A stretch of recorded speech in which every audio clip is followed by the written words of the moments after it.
স্বাধীনতা দিবসের দিনেই রাজ্যের সরকারি কর্মচারীদের জন্য কঠোর নির্দেশিকা জারি করলেন মুখ্যমন্ত্রী ডক্টর হিমন্ত বিশ্ব শর্মা। এবার থেকে সরকারি কর্মচারীরা তার স্ত্রীকে অবহেলা করলেই কর্তন করা হবে 20% বেতন। দ্বিতীয় বিবাহ করলেও কর্তন করা হবে 20% বেতন এবং ওই 20% বেতন প্রদান করা হবে ভুক্তভোগী প্রথম স্ত্রীর অ্যাকাউন্টে। মুখ্যমন্ত্রী জানিয়েছেন, সরকারি কর্মচারীরা যদি তাদের স্ত্রীকে অবহেলা করেন অথবা দ্বিতীয় বিবাহ করেন তাহলে তার বেতনের 20% অবহেলিত স্ত্রীর অ্যাকাউন্টে প্রদান করা হবে। সেই সাথে নিজের ভাষণে মুখ্যমন্ত্রী ডক্টর হিমন্ত বিশ্ব শর্মা রাজ্যে আরও নতুন 8টি সমজেলার নাম ঘোষণা করেছেন। রাজ্যে নতুন আরও 8টি সমজেলা ঘোষণা করা হয়েছে। এই 8টি সমজেলা হল কমলপুর রঙ্গানদী, বহরমপুর বিচিচি বরগাঁও, খুমটাই বরকলা চাবুয়া এবং লাহোয়াল। দেশের তরুণ প্রজন্মের জন্য স্বাধীনতা দিবসের ভাষণে একাধিক বড় ঘোষণা করলেন প্রধানমন্ত্রী নরেন্দ্র মোদী। লালকেল্লার ভাষণ থেকে প্রধানমন্ত্রী বলেন, উন্নত ভারত গড়ার ক্ষেত্রে দেশের যুব সমাজই সবচেয়ে বড় চালিকা শক্তি। তরুণদের দক্ষতা ও প্রতিভাকে কাজে লাগিয়ে ভারতকে আরও শক্তিশালী করে তোলাই সরকারের অন্যতম লক্ষ্য বলে জানিয়েছেন তিনি। প্রধানমন্ত্রী ঘোষণা করেন, আগামী 1 বছরের মধ্যে দেশের 1 কোটি তরুণকে কৃত্রিম বুদ্ধিমত্তা অথবা এআই-এর দক্ষতা প্রশিক্ষণ দেওয়া হবে। তার কথায় এর মাধ্যমে দেশের যুব সমাজকে এআই-এর ক্ষেত্রে বিশ্বকে নেতৃত্ব দেওয়ার মতো সক্ষম করে তোলাই লক্ষ্য। প্রযুক্তি নির্ভর ভবিষ্যতের কথা মাথায় রেখে তরুণদের দক্ষতা বৃদ্ধিতে এই উদ্যোগ গুরুত্বপূর্ণ ভূমিকা নেবে বলে মন্তব্য করেন প্রধানমন্ত্রী। একই সঙ্গে প্রতিযোগিতামূলক পরীক্ষার প্রস্তুতির জন্য কোচিংয়ের বাড়তে থাকা খরচ নিয়ে উদ্বেগ প্রকাশ করেন প্রধানমন্ত্রী। তিনি বলেন, কোচিং ক্লাসের প্রতিযোগিতা দরিদ্র এবং মধ্যবিত্ত পরিবারের উপর বড় আর্থিক বোঝা তৈরি করছে। সন্তানকে কোচিংয়ে না পাঠালে পিছিয়ে পড়বে, এই আশঙ্কা থেকেই বহু পরিবার অতিরিক্ত খরচ করতে বাধ্য হয়। এই সমস্যা দূর করতে বিভিন্ন প্রতিযোগিতামূলক পরীক্ষার জন্য বিনামূল্যে অনলাইন কোচিংয়ের ব্যবস্থা করার কথা ঘোষণা করেন প্রধানমন্ত্রী নরেন্দ্র মোদী। হাইলাকান্দি জেলায় তাপপ্রবাহ বৃদ্ধির ফলে শিক্ষা প্রতিষ্ঠানগুলির ক্লাসের সময়সূচি এগিয়ে আনা হয়েছে। বিদ্যালয় পরিদর্শক হাইলাকান্দি এক আদেশ জারি করে শিক্ষার্থীদের সুবিধার জন্য ক্লাসের সময়সূচি এগিয়ে আনা হয়েছে বলে জানিয়েছেন।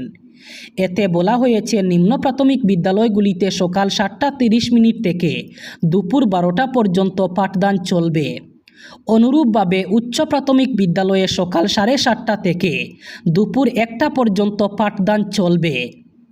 এছাড়া উচ্চ মাধ্যমিক এবং উচ্চতর মাধ্যমিক বিদ্যালয়ের জন্য সকাল 7:30 থেকে দুপুর 1:15 পর্যন্ত পাঠদানের সময়সূচি নির্ধারণ করা হয়েছে।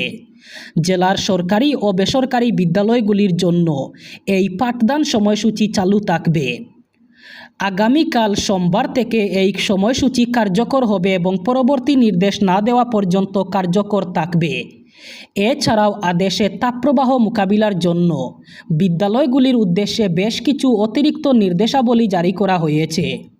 প্রাতকালীন প্রার্থনা সভা ছায়াঘেরা স্থান যেমন বারান্দা অথবা গাছের নিচে পর্যাপ্ত বাতাস চলাচলের ব্যবস্থা রেখে পরিচালনা করতে হবে। ডিহাইড্রেশন অথবা জলশূন্যতা রোধে শিক্ষার্থীদের সঙ্গে জলের বোতল রাখতে এবং ঘন ঘন জলপান করতে উৎসাহিত করতে হবে। তীব্র গরমের সময় শিক্ষার্থীদের জুতা, মোজা ও টাই পরিধান করা থেকে অব্যাহতি অথবা ছাড় দেওয়া যেতে পারে। জেলায় চলমান তীব্র তাপপ্রবাহের কারণে কোনো শিক্ষার্থী অসুস্থ হয়ে পড়লে তাকে অবিলম্বে জরুরি চিকিৎসা প্রদান করতে হবে।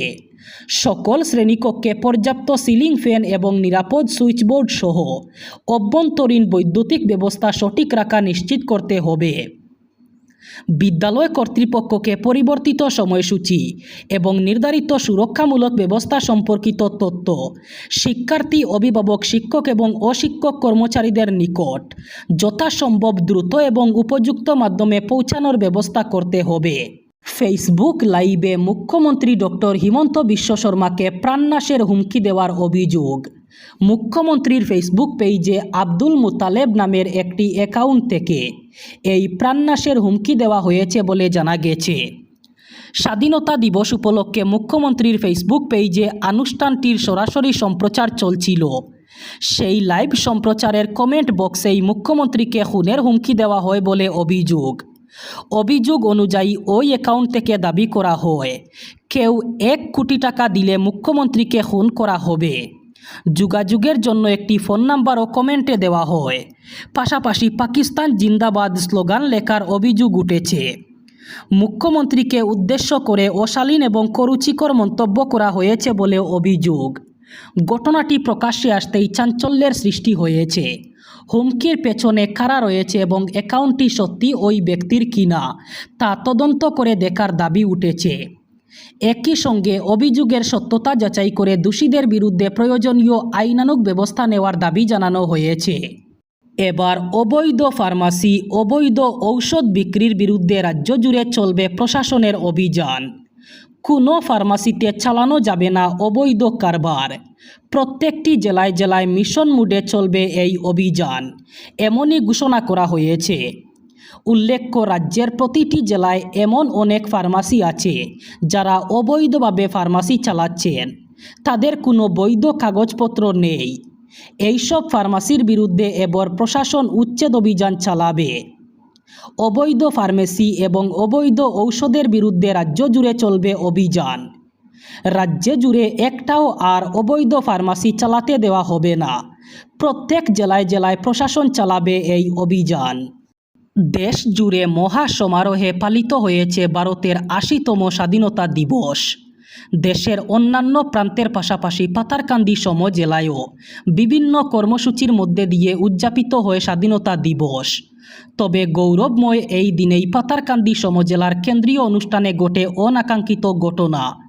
অনুষ্ঠানে জাতীয় পতাকা উত্তোলনের সময় মাঝপথেই ছিঁড়ে নিচে পড়ে যায় পতাকা। সমজেলা কমিশনার সপ্ততি এন্দোয়ের হাতে পতাকা উত্তোলনের সময় এই অঘটন ঘটে। নির্ধারিত সূচি অনুযায়ী সকাল ৯টায় পতাকা উত্তোলনের কথা থাকলেও প্রায় 10 মিনিট দেরিতে সকাল ৯টা 10 মিনিটে জাতীয় পতাকা উত্তোলন করা হয়। পতাকাটি ধীরে ধীরে উপরে ওঠার সময় হঠাৎ মাঝপথেই সেটি ছিঁড়ে নিচে পড়ে যায়। এতে অনুষ্ঠানস্থলে সাময়িক অস্বস্তিকর পরিস্থিতি সৃষ্টি হয়। ঘটনার পর উপস্থিত আধিকারিক এবং কর্মীরা দ্রুত পরিস্থিতি সামাল দেন। তড়িঘড়ি করে অন্য একটি জাতীয় পতাকা আনা হয় এবং সেটি উত্তোলনের মাধ্যমে পরবর্তী আনুষ্ঠানিকতা সম্পন্ন করা হয়।